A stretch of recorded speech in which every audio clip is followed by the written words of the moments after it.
Zulkarnain ini, hamba yang saleh ini adalah seorang raja rupanya, yang Allah berikan kekuasaan yang hebat, yang luas. Allah bukakan pintu-pintu kekayaan. Kemana saja beliau berjalan, berjumpa dengan negeri-negeri yang dilaluinya, semuanya tunduk, tak ada yang melawan. Kesimpulannya ayat ini bahwa Zulkarnain raja yang punya pemerintahan yang stabil.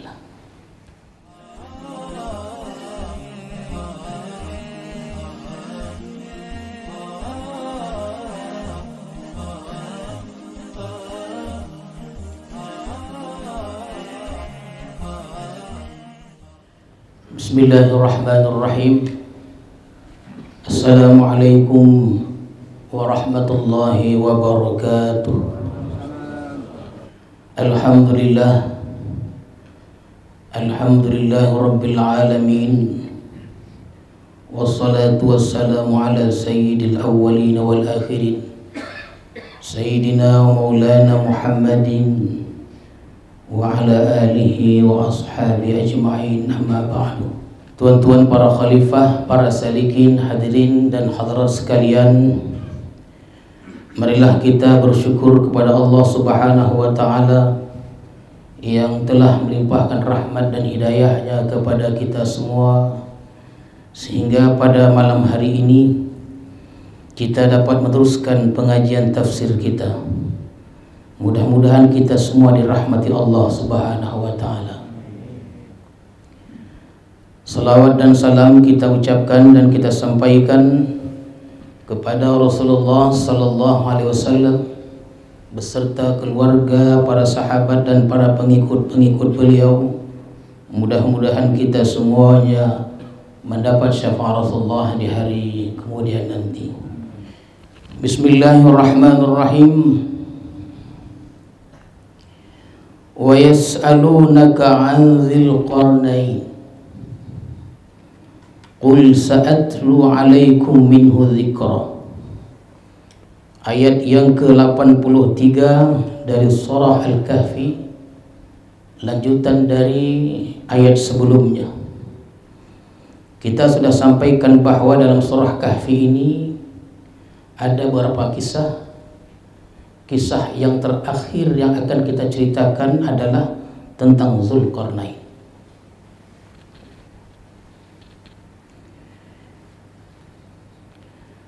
Sebelum ini juga masyarakat Mekah itu bertanya kepada Rasulullah tentang Ashabul Kahfi.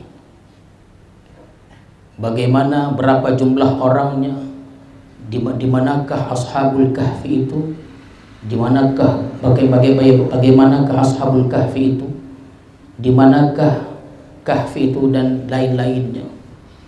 Yang Allah tidak jelaskan, Allah hanya menjelaskan sifat-sifat tempatnya itu.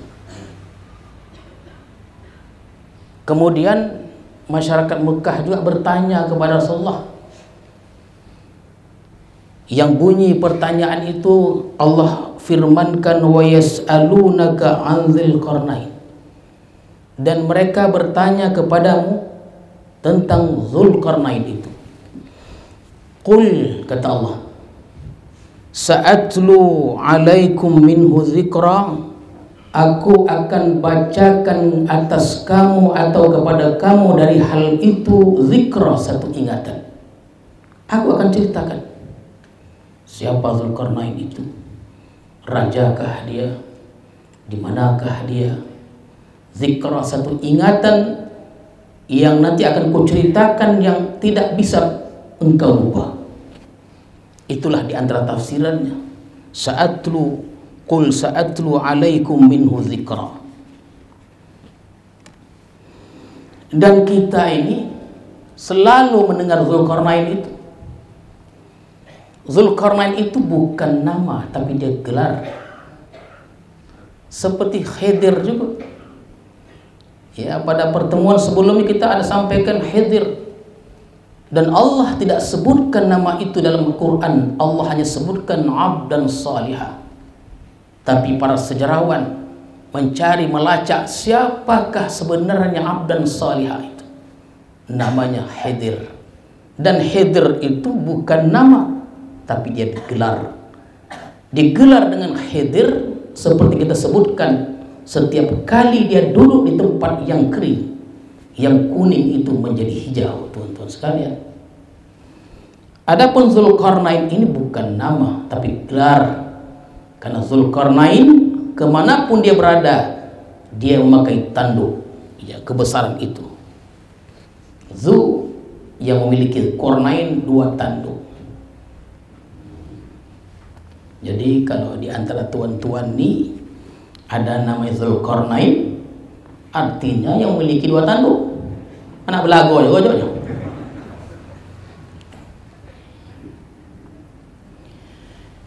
Kata Allah kepada Rasulullah, inna makanna lahu fil ardi, sesungguhnya kami kuatkan dia, teguhkan dia di bumi. Wa atainahu min kulli syai'in sababa, dan kami berikan kepadanya tiap-tiap sesuatu akan jalannya. Maka dari ayat ini fahamlah kita, mengertilah kita bahwa Zulkarnain ini, hamba yang saleh ini adalah seorang raja rupanya, yang Allah berikan kekuasaan yang hebat, yang luas.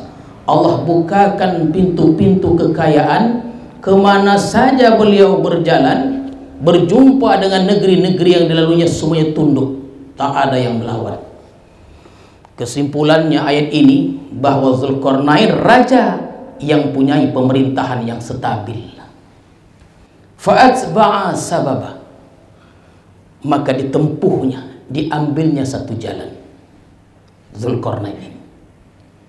Jadi suatu hari disusunnya, dikumpulkan bala tentara yang hebat itu. Bala tentaranya luar hebat, negeri yang stabil, pemerintah yang stabil. Dikumpulkannya bala tentaranya itu. Maka berangkatlah dia dengan pasukan besarnya itu.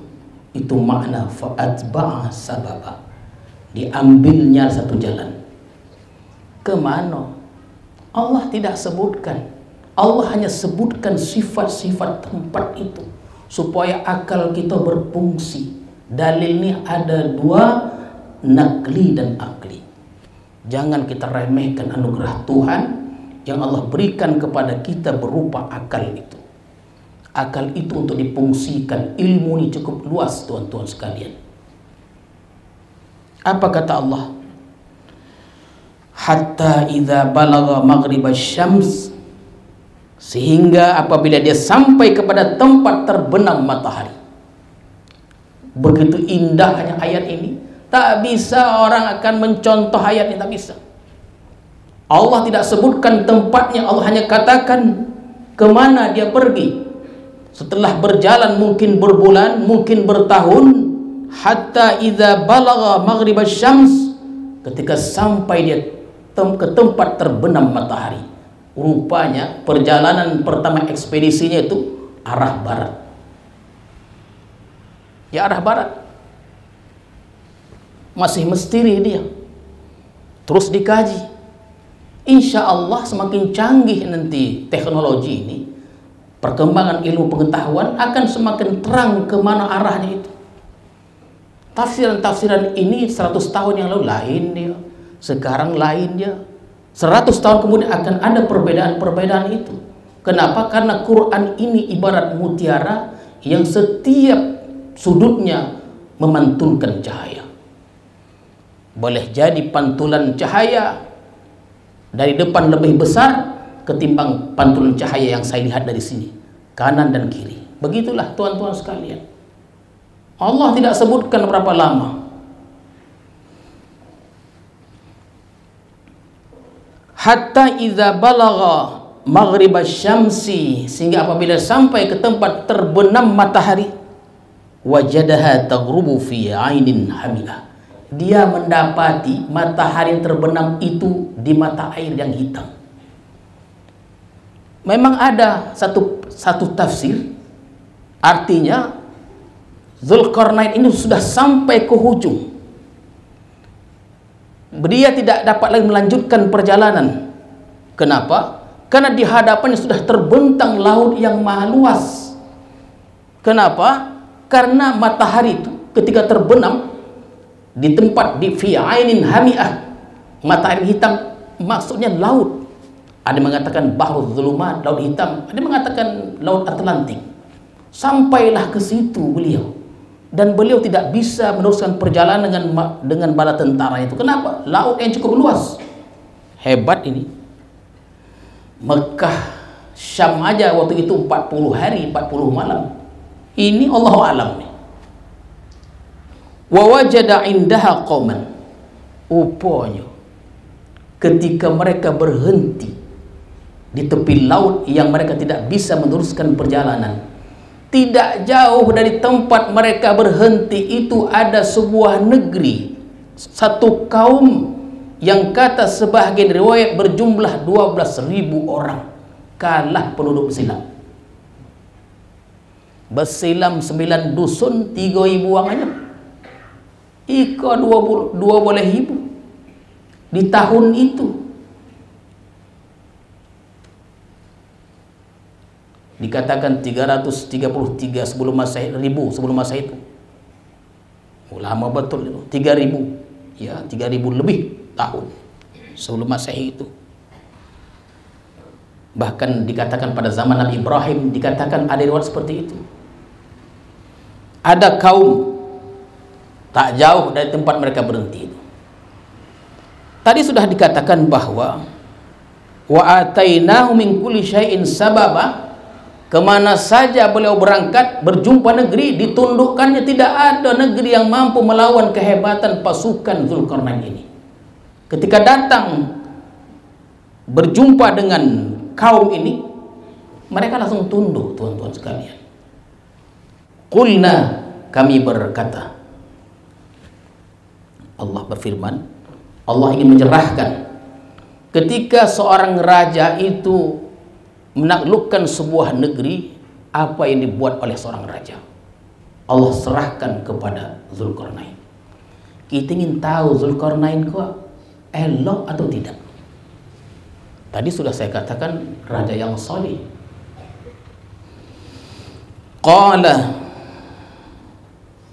Qulna ya Zulkarnain, kami berkata berfirman, wahai Zulkarnain, imma an tu'adziba wa imma an tattakhidha fihim husna. Baik engkau siksa atau engkau berikan kebaikan kepada mereka. Jadi seorang raja ketika sudah menaklukkan sebuah negeri, macam mana dia? Apakah dia akan semena-mena atau sebaliknya? Qala, ini ayat menunjukkan bahwa Zulkarnain ini hamba yang salih, raja yang salih dan bijaksana, pandai, cerdas.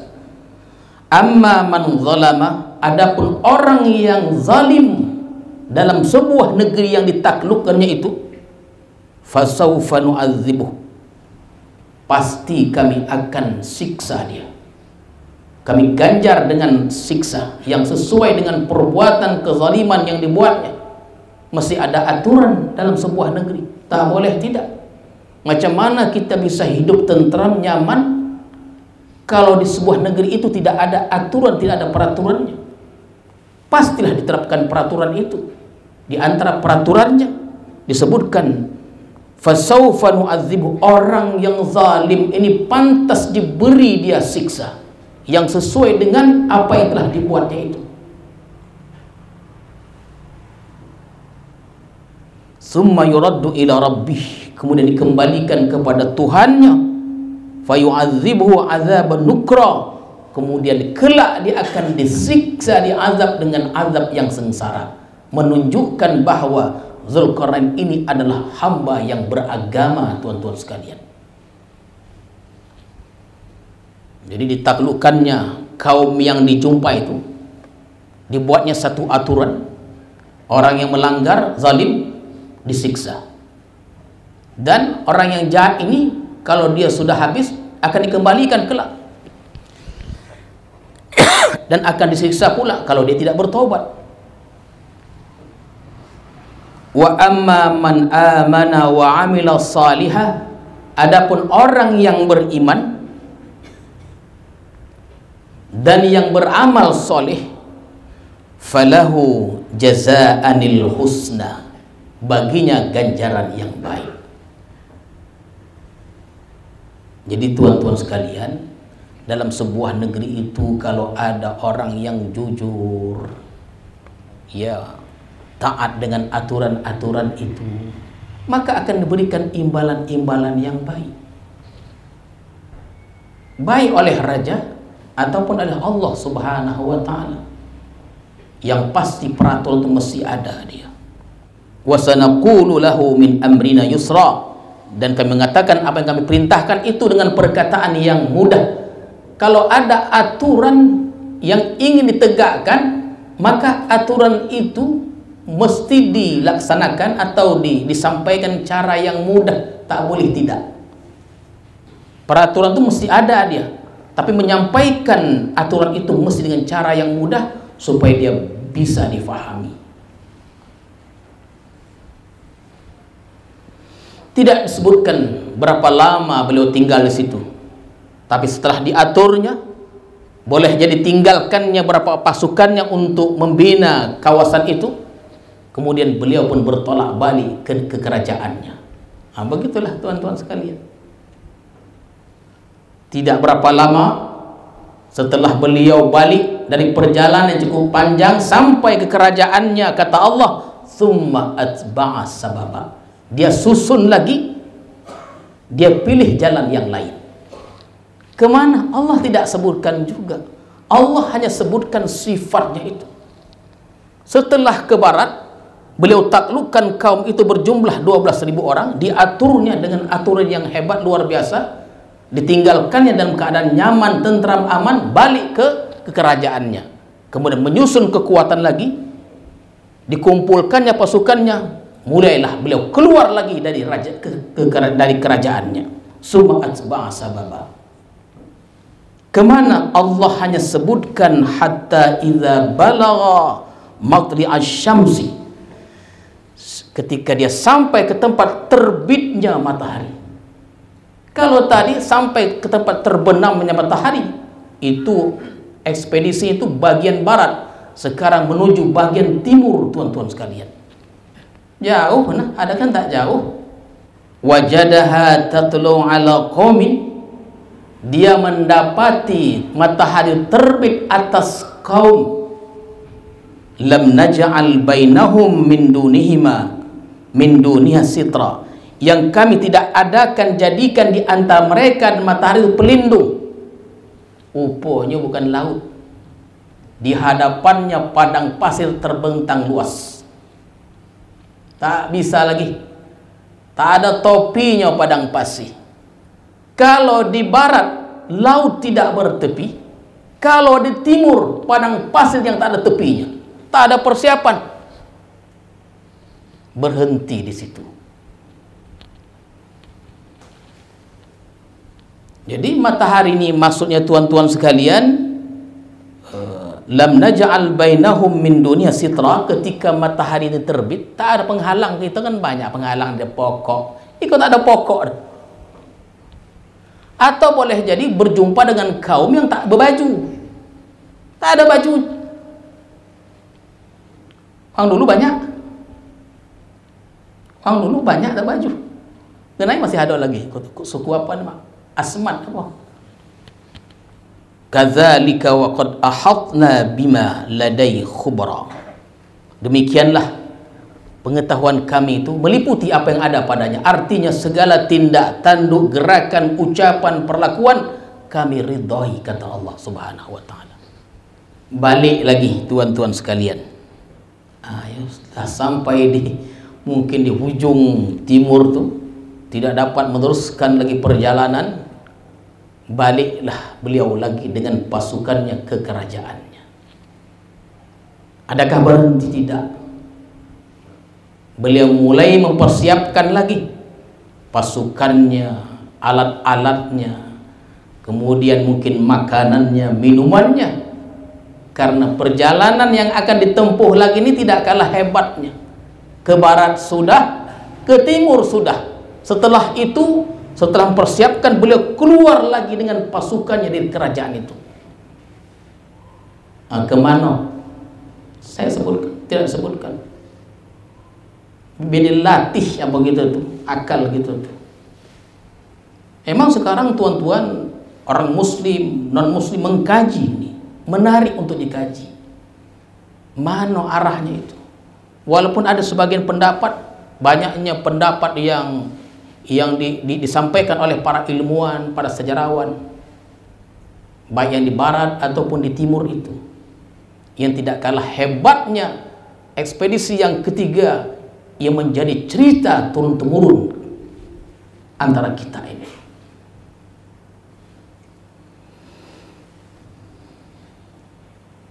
Jadi summa atba'a sababa, dipersiapkan lagi untuk keluar kali ketiga, ekspedisi yang ketiga ini, Dzulqarnain.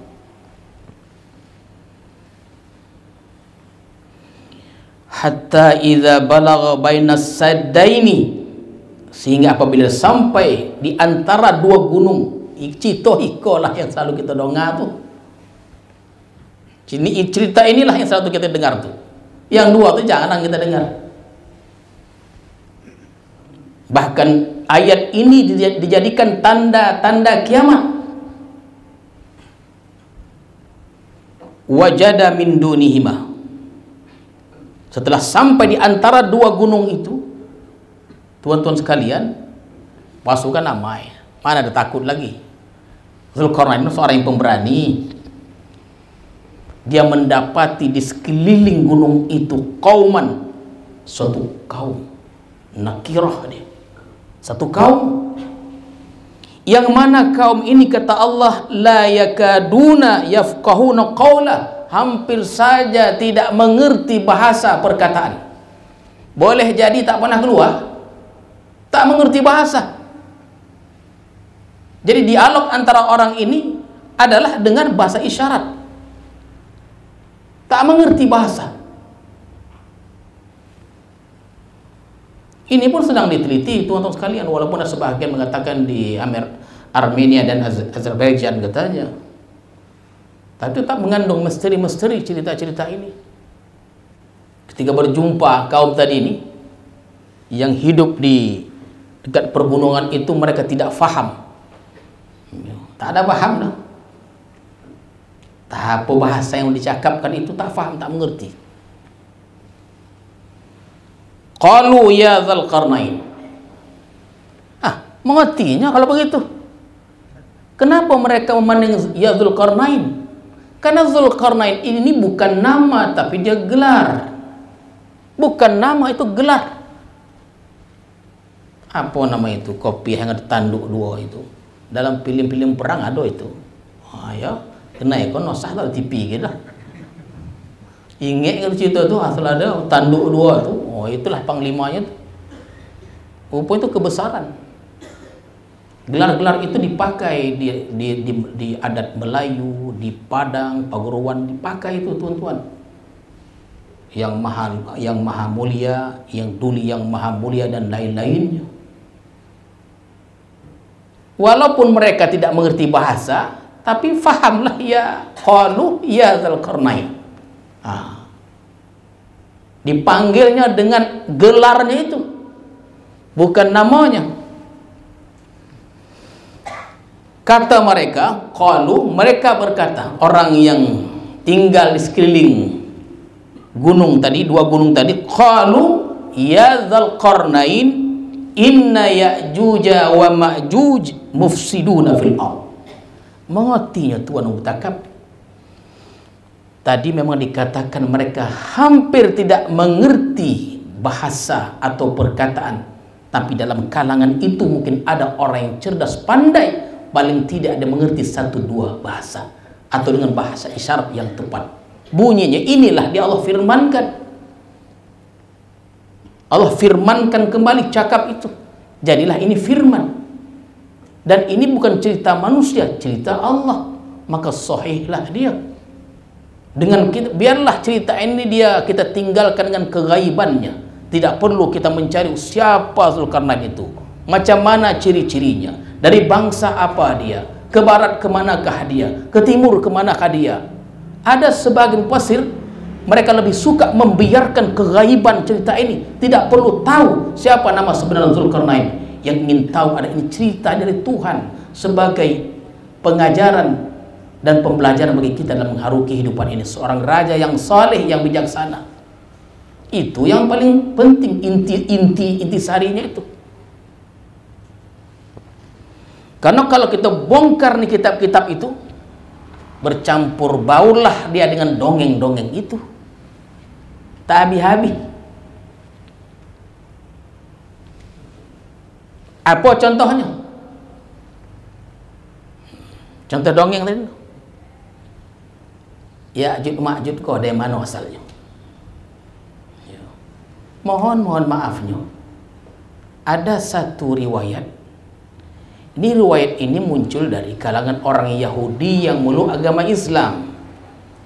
Abu Salam, Ka'ab bin Ahbar, itu orang Yahudi, orang pintar-pintar. Mereka mengerti tentang sejarah-sejarah masa lalu, mengerti tentang perjanjian lama, mengerti mereka perjanjian baru itu tentang kisah-kisah terdahulu. Tapi mereka itu mungkin dari mulut ke mulut. Ulama Yahudi mengerti tentang ini, meluk agama Islam, ditafsirkan secara Israeli. Apa contohnya? Mohon maaf, katanya ini anak menyampaikan slogan gitu. Tapi biarlah saya sampaikan sedikit aja bentuk-bentuk tafsir Israelian itu ketika Nabi Adam dan Siti Hawa, ya, Tuhan sedang berkumpul, jatuhlah air maninya ke bumi. Mani itu jadilah Ya'juj wa Ma'juj. Macam mana pula begitu pula? Jatuh jadi Ma'juj. Ketika turun ayat, didengar oleh iblis. Ini cerita lain, ini Israeliat nih.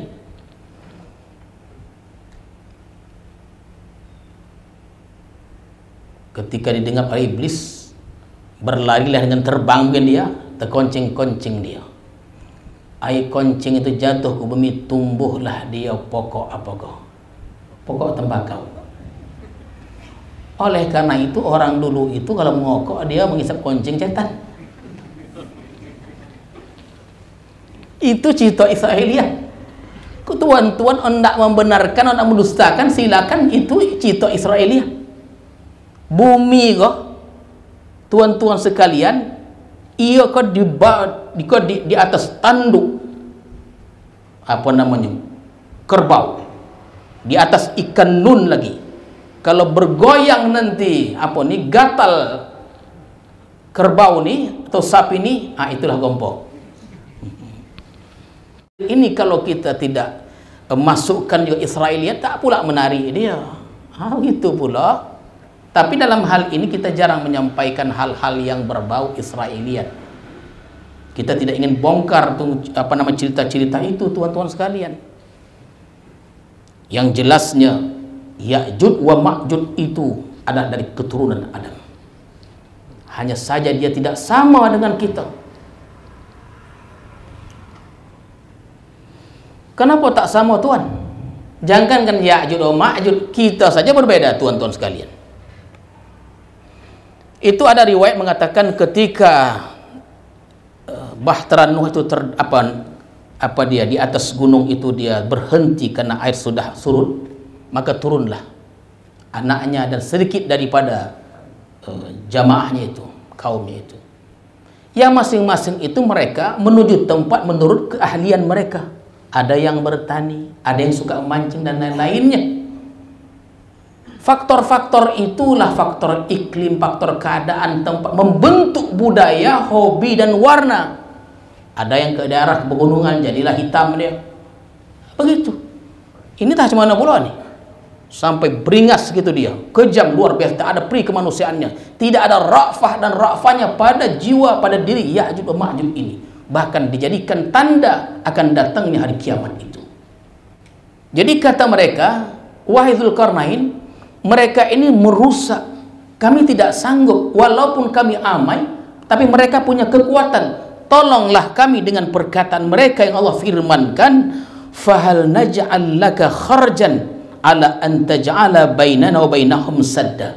Sudikah engkau dengan kami membayar upeti mingguan, bulanan atau tahunan? Ini tahunlah dia, dengan syarat engkau jadikan antara kami dan mereka tembok.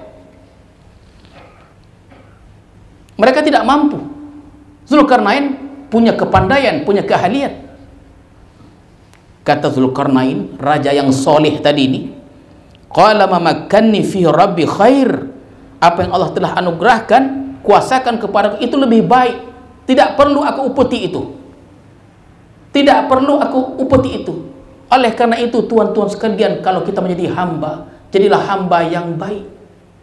Sibukkanlah diri kita untuk berbuat kebaikan-kebaikan. Jangan sibukkan diri kita untuk mencari pembuktian yang kita pernah berbuat baik itu. Kalau kita sibuk, kecewa kita. Kenapa? Karena orang tidak pernah mengucapkan terima kasih atas kebaikan-kebaikan kita itu. Sibukkanlah diri kita dengan kebaikan-kebaikan itu. Jangan sibukkan diri kita mencari pembuktian tentang kebaikan yang telah kita buat itu. Tak usah sakit hati. Lapor saja pada Allah, sudah berbuat. Yang pada akhir nanti perbuatan-perbuatan baik itu dia akan dikenang setelah matinya kita. Fulan bin Fulan, Fulan bin Fulan. Barulah tahu orang. Tidak perlu aku upeti, karena apa yang Allah anugerahkan kepada itu jauh lebih baik. Kata beliau, fa'inuni biquwwah, tolonglah aku dengan sungguh-sungguh, aj'al bainakum wa bainahum radma, supaya ku jadikan antara kamu dan mereka radmah, lebih kuat lagi. Bukan dia sadda, tapi radmah lebih kuat, kiri kanan depan belakang. Luar biasa. Minta sedikit diberi banyak. Hebat tuh. Ya, minta sedikitnya dilebihkannya. Begitulah dia. Kalau memasak kuah, lebihkanlah kuah sikit. Yang sikit itu sebagian kasihkan ke tetangga. Begitulah dia. Jangan cair bonah. Tak ada asonya. Tak ada asonya mengasih tangganya, tak ada aso. Jangan begitu. Dibanyakkan kuahnya. Ikut durian kok ada satu biji kok. Dikasih tangga tak cukup, aku pun goma durian. Buat dia kolak tah. Itulah dia. Ada inisiatif, ada akal. Allah berikan akal untuk kita gunakan. Biar aku buat kolak ubi atau kolak pisang 1 kilo dengan durian iko sebahagiannya ku kasih dengan jiran tetanggaku. Kau dah aku kasih ya, besok kalau kau buat kasih aku lagi. Kau usah begitu lagi. Tebarkanlah kebaikan-kebaikan. Tak usah minta balasan itu, cukup yang balik Allah Subhanahu wa taala. Iko gara-gara itu betongkah. Buat betongkah, tak habis-habis. Usah kita ceritakan itu. Kita insaf aja diri kita, kita tebarkan kebaikan-kebaikan. Insya Allah tidak ada kerugiannya. Walaupun sakit hati, sedih hati, tapi Allah Maha tahu. Allah tidak akan menyia-nyiakan kebaikan kita walaupun orang tidak tahu. Memang orang tidak perlu tahu. Terkadang hati ini tak sobat. Kita berbuat baik ingin orang tahu. Itulah nak kita latih tuh, tuan-tuan. Atuni zubral hadid, berikan kepadaku kepingan-kepingan besi. Kata beliau, artinya pintar, cerdas, mengerti betapa pentingnya ilmu pengetahuan itu. Kita kok begitulah keadaan kita orang Indonesia kok. Uang yang kaya yang meraup hasil kehebatan negeri kita kok bukan uang kita. Ada orang pintar kita harapkan untuk dia seluang saja. Tak nak dikasih kita dah. Tengoklah. Kalau kita ceritakan kemewahan, kekayaan negeri Indonesia kok, oh terpana tuan-tuan sekalian. Tapi kemana dia? Diangkut keluar. Iko bukan nak mengompori dah, bukan dah. Nak cerita betul katanya. Tak ada kaitan apa-apa kok dah. Betapa pentingnya ilmu itu. Bahkan orang penting, orang yang pandai, kemudian tidak dihargai. Tengok itu. Berapa banyak guru datang semalam mengadu. Datang mengadu puhel hati. Walaupun hasil belum tahu lagi. Banyak guru datang mengadu. Kenapa? Karena kepandaian tidak dihargai. Tengok. Yang tinggi diondahkan, yang ondah ditinggikan. Tonang aja tuan, jangan bilang tonang. Allah ini tidak tidur. Allah ini tidak lupa. Allah akan berikan tindakan bila tindakan itu tiba. Itu terserah Allah. Allah Maha tahu. Jangan kita pandang Allah lupa dia.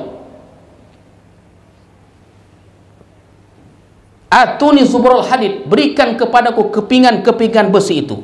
Hatta idza sawa bainas sadafaini, rata dia di tepi gunung itu.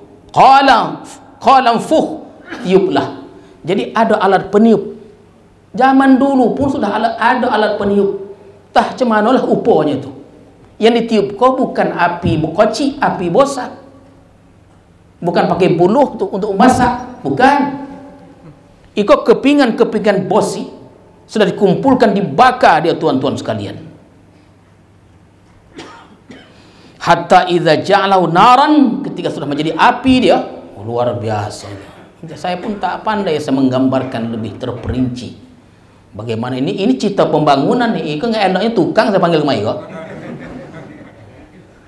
Tukang yang saya panggil mai, apa citanya kok? Dia ada apa namanya bosi. Apa yang di bawah incor tuh,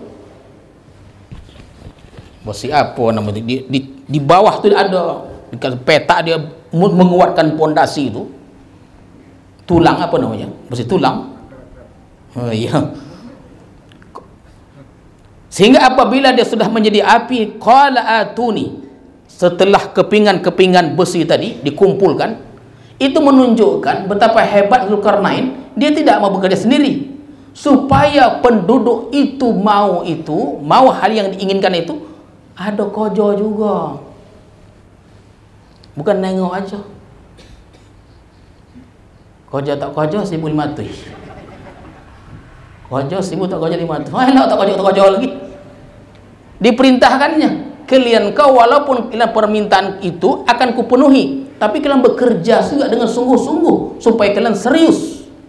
Begitu nak melatih masyarakat tuh begitu, supaya yang duduk itu bisa berdiri, dia bekerja dia, tuan-tuan sekalian.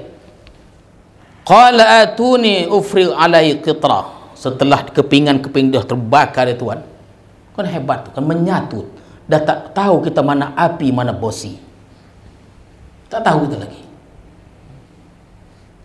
Berikan kepadaku yang sudah dilebur tembaga, bukan bosi lagi. Bosi dulu dengan bosi gena itu beda dia. Tak sama dia tuan-tuan. Tentulah lebih kuat besi dulu. Tengoklah bangunan-bangunan dulu, payah menghancurannya.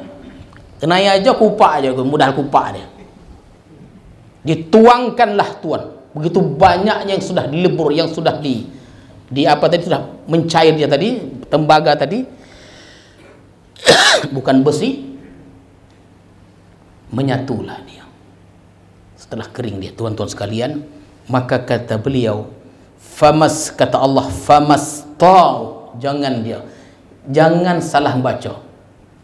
Dalam surat sebelum ada dia, fa'ilam tasdi, bukan lagi fa'ilam tastati, fa'ilam tasdi. Dia sama, dia tidak mampu, tapi ada perbedaan, dan itu sudah kita jelaskan.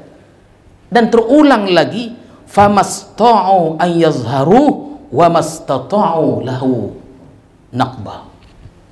Artinya setelah dia namanya gedung apa namanya tembok besi, itu dalam kajian ilmiah sudah dikaji tembok besi, tetap masih misteri juga tuan-tuan sekalian. Hancur nanti dia, itulah dia. Setelah dijadikan dia tembok dengan cara yang luar biasa, Ya'jud wa Ma'jud ika tidak bisa dia memanjat, tidak bisa naik karena tinggi dan licin, dan tidak bisa melobangi bawahnya. Corang yang cukup hebat tuan-tuan sekalian. Jadi apa perkataan ista'u dan istata'u, sebahagian mengatakan bahwa memang ini memanjat sulit, melobang sulit, tapi memanjat itu jauh lebih sedikit mudah dari melobangi itu.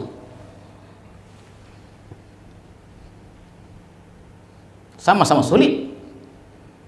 Entah cemanolah nanti, entah dia jatuh melobanginya atau dia panjat ke atas. Kalau sudah berhasil, maka itulah terjadi tanda kiamat. Maka kata Zulkarnain, qala hadza rahmatun min rabbi, perbuatan ini bukan kepandaian aku. Ini dah kaji hikam gitu. Ini bukan kepandaianku, bukan karena aku sudah sekolah tinggi, bukan karena sudah bergelar, bukan. Itu semata-mata rahmat Tuhan. Tuan-tuan ini boleh kemari, bisa berpakaian, bisa ini, bisa itu, bukan karena tuannya, semata-mata karena rahmat Tuhan. Tak ada lain lagi. Kita akui kelemahan kita. Fa idza jaa wa'du rabbi ja'al dakka, apabila telah datang ketetapan janji Tuhan itu rata semuanya, wa kana wa'du rabbi haqqan, dan sesungguhnya janji Tuhan itu adalah benar. Jadi tuan-tuan, yang dibangun oleh Zulkarnain itu kelak dia akan hancur katanya, atau berlobang. Kata sekarang sudah berlobang sikit katanya, comeh katanya. Sudah ada kajian, saya tidak sempat menceritakan ekspedisi Khalifah Al-Wasik sudah buat kajian, dan dari India sudah juga dikatakan sudah berlobang sikit, comeh itu dah. Ya, itu dah tanda-tanda bahwa kiamat sudah semakin dekat. Itulah dia sebahagian kisah yang dapat kita sampaikan tentang Ya'juj wa Ma'juj dan Zulkarnain. Mudah-mudahan kisah yang disampaikan ini memberikan pelajaran kepada kita semua untuk kita lebih baik ke hadapan. Amin ya rabbal alamin. A'udzu billahi minasyaitonir rajim. Bismillahirrahmanirrahim. Allahumma zidna ilma warzuqna fahma wa lahiqna bis salihin. Allahumma ij'al jam'ana hadza jam'an marhuma wa tafarruqana ba'di tafarruqan ma'suma. Wa sallallahu ala sayyidina Muhammadin wa ala alihi wa sahbihi ajma'in walhamdulillahi rabbil alamin. Assalamualaikum warahmatullahi wabarakatuh.